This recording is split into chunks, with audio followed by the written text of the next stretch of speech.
Fair warning, today's stories are particularly explicit. If you choose to listen, that's on you. Let's get to it. A clean cut. The knife fell with all the weight of his arm and shoulder. It was a clean cut. The noise that bones make when they break is unique, but he didn't break it. He severed it clean. Not a drop of blood fell from it. He lifted the heavy knife once more, and the edge dropped mercilessly over the flesh for another perfect cut. He had his way with knives, that was very clear. But that wasn't the most remarkable thing about him. It was his natural charm. He had the most enchanting smile I'd ever seen. He was well-mannered too, telling jokes and remembering conversations. I didn't know then how dark his insides were. I was just as naive as many of his victims, but I had the luck they didn't, and I have my legs, arms, and head still attached to my body. It was cold. The north of the country can get very hostile during the winter months. I was out doing the usual shopping. The kids were spending the weekend at their grandma's. I always left the butcher for the end because I wanted to talk to him for a while. I was attracted to his kind eyes and seduced by his manners. He was all smiles and good news and filled the air with a cool, easygoing vibe. That afternoon, after mentioning the kids were gone, and out of the blue, he asked me out. He said, "I'm out of here in a blink. Would you join me for an after-work drink?" I didn't even think about it and said yes with a smile as wide as my face allowed. It was close to 5 p.m. and the downtown area was packed. We sat down at the bar and he ordered beer for the both of us. I was just divorced, and it had been a long time since a man treated me that well. My ex-husband was all hatred, booze, and rage in the last years of our marriage. By the second drink, I remember feeling a little dazed and seeing everything through a blurring lens. I hadn't had beer in a while, and alcohol took its toll. But I was having a great time, so I didn't plan on going home, or at least not going home alone. Well, I was right about that premonition, but the night didn't turn out the way I expected.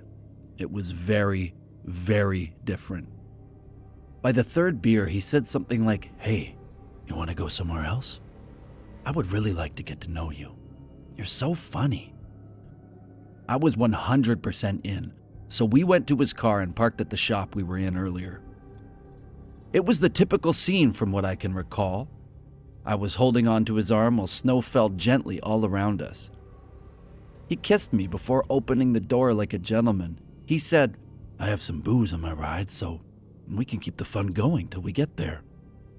I should have known better. I really should. I never drink from a man's bottle unless he opens it up in front of you, but I was eager, having fun, and trying to look cool. Sometimes, when you're a divorced mom of 2 and your ex is a careless jackass, it's hard to feel like a woman instead of a mom. He made me feel exactly like that, like a woman. Like a woman a man like him could want. That bypassed all my rules, and I went for a big sip. He looked at me and smiled, and that was the last thing I saw. When I woke up, I was tied down. There was a shack with a dim light. There was a fire going, and it was warm. I was very scarcely dressed. He was holding a sickle in his hand. It took a while for my eyes to see the rest of the picture. The floor was made of dirt, and the shack didn't have any comforts at all. He was only wearing his boxers, a pair of rain boots, and a big coat. The moment I saw his long, yellow latex gloves drenched in blood, I thought I was going to have a heart attack.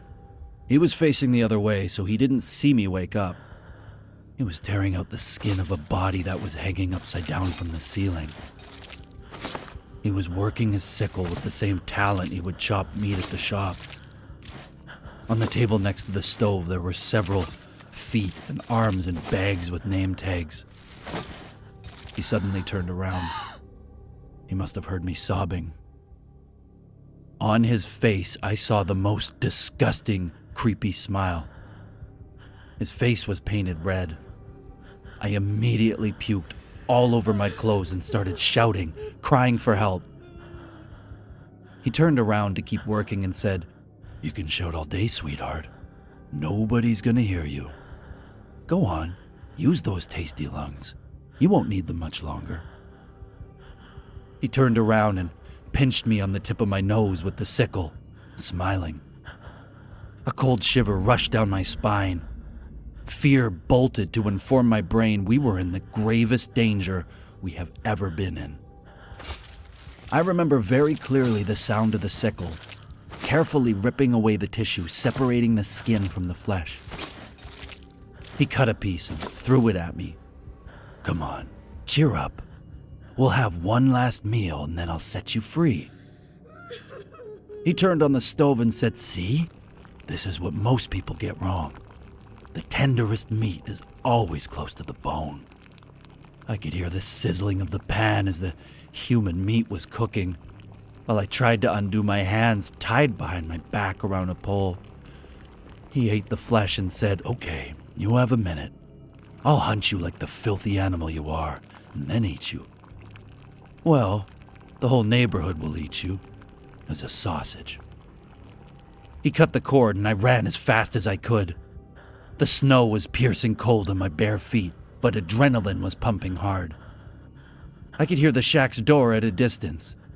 He missed the first 2 shots and had to reload his gun. I climbed a tree and waited there, shivering but determined. I wasn't gonna die that night. When he was close enough, I jumped over him with a huge branch and hit him right in the head.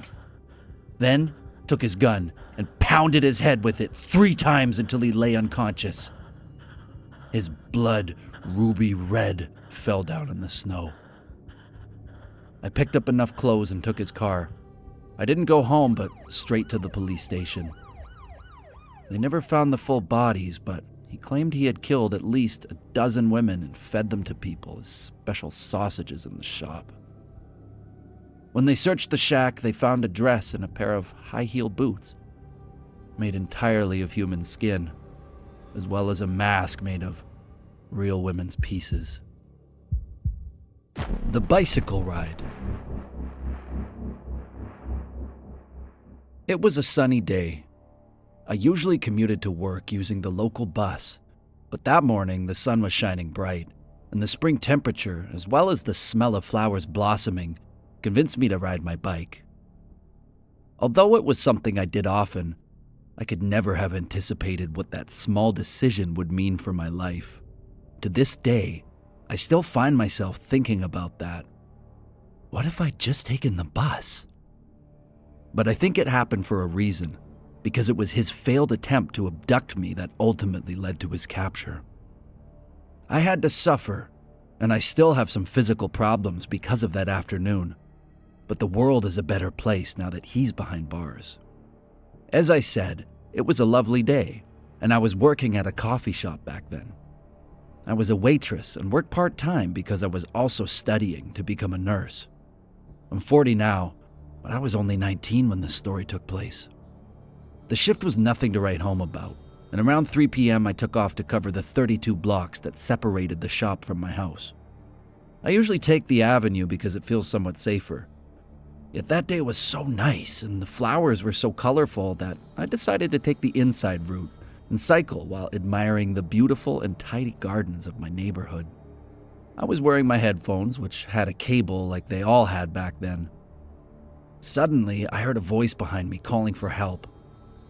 I was a student nurse and a proud one too, so I stopped the bike and took off my headphones to pay closer attention. I approached the car. It was an old and big sedan with just one man inside. He was grabbing his chest with both hands, screaming he had just had a stroke and was going to die. I came closer and his face suddenly changed into an expression that was a mixture of evil laughter and infinite rage. He grabbed my wrists and tried to force me into the car through the window. I broke the grip and ran to my bike, desperate. But as soon as I started pedaling, his car came closer and touched the bike to make me fall. I was lying there, defenseless, immobilized with a destroyed bike on top of me. I was an easy prey for the man. He was tall, with a very thick pair of glasses that made his blue eyes look tiny and far from the nose. He grabbed me and forced me into the car. I screamed, but nobody left their house.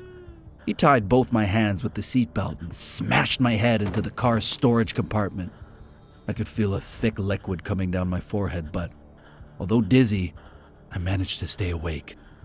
His hand was big and hairy, and on my thigh as we sped to the outskirts of the city. I had blood all over my face, and he realized we couldn't continue that way. I couldn't be looking like that in front of everybody. We stopped at an alley, and he forced me inside the trunk of the car, closing it behind me. I remember thinking that I had to memorize the license plate in case I survived. He pushed me inside with my hands untied, and we drove off. As soon as my sight got accustomed to the darkness, I realized I was next to a big plastic bag.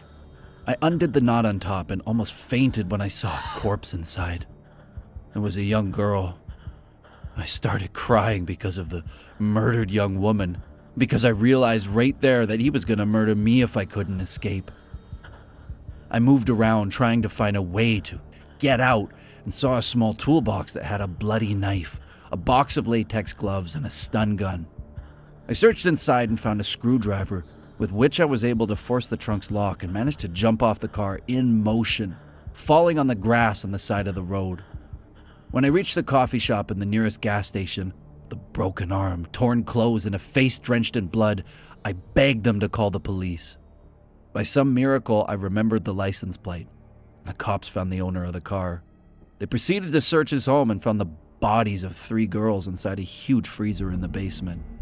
They had all been stabbed to death.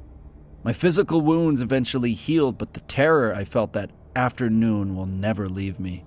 Nowadays, as a nurse, I like to think if I can help others, it slowly heals the trauma, one human at a time.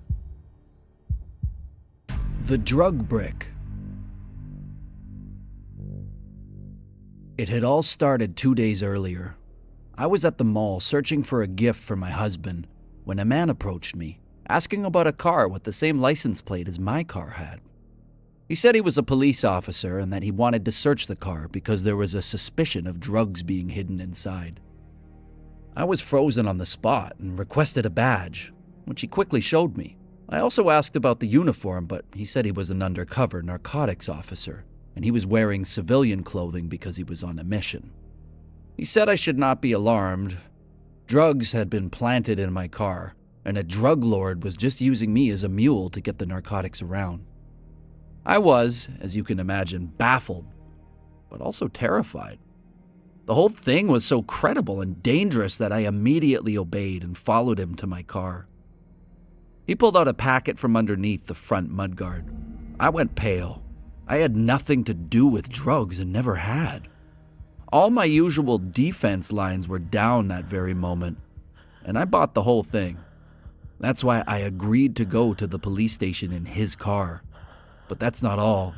He also told me he had to put handcuffs on my wrist as part of the police protocol when they found a drug shipment. I still can't believe I fell for that lame excuse. But the whole thing was planned so flawlessly, I actually did.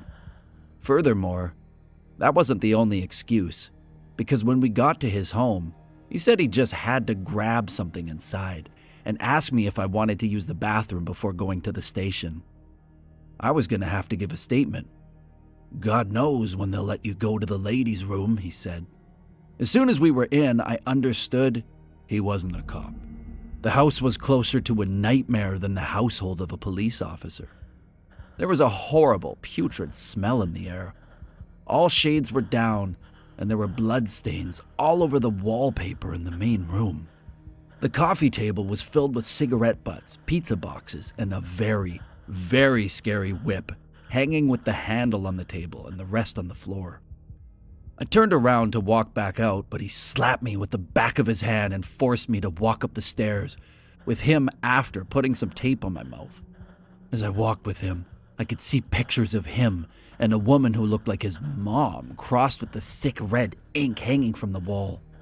We got to a door that had 3 heavy locks, and he pushed me inside. The room was surprisingly impeccably clean. With my arms up, he tied my handcuffs to a big hook on the ceiling with a heavy chain. I could feel the weight of my body on my wrist, and a thin line of blood came down from them. I was hanging, and the metal was hurting my skin. He looked at me and said, "Don't worry, you'll bleed a lot more than that, darling." He then ripped the tape off my mouth and added, "You can scream and shout as much as you like. This room is 100% soundproof. Nobody will ever hear you here." "I need to go to the bathroom," I replied. He looked at me with a smile and said, "Go. This is your new home and your bathroom." I won't go into details of the terror he inflicted on me during those 2 days. He would come in at whatever time, slap me to wake me up, make tiny cuts in my skin, and then leave laughing. I couldn't understand why he kept me alive and didn't even touch me. He was playing with me, just like a cat playing with the prey before killing it. He even fed me twice a day and cleaned the room while blasting opera music. That's when it came to me. I had nothing to lose, so I tried some reverse psychology. I knew that he was very sick, but if I could break the code, I would have a chance. So, on the 3rd day when he walked in, I asked, "Why are you doing this? Why me?" He looked at me, left the cleaning utensils in the corner, and approached, looking right into my eyes. He then said, "It's not just you.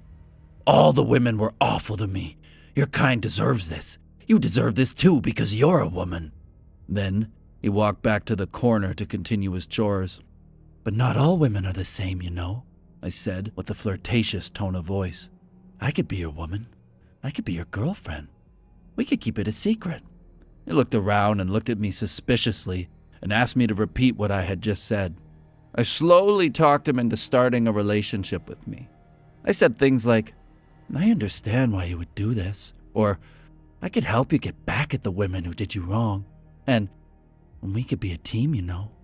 On the night of the 3rd day, he unhooked me and put tape on my eyes, driving me to the edge of town and setting me free. He said, "I know where to find you. I'll come to you, my love."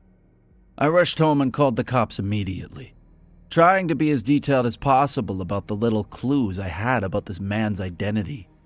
When they finally identified him and searched the house, they found pictures of me, my family, and my house together with a detailed schedule of what I did every day.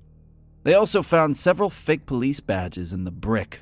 It was supposed to be full of cocaine, but it had powdered sugar. Inside the room on the 1st floor, they found a dead woman and 3 more corpses buried in the backyard. All of them had been tortured to death. I was strong enough to fight back, not even with my body, but with my mind.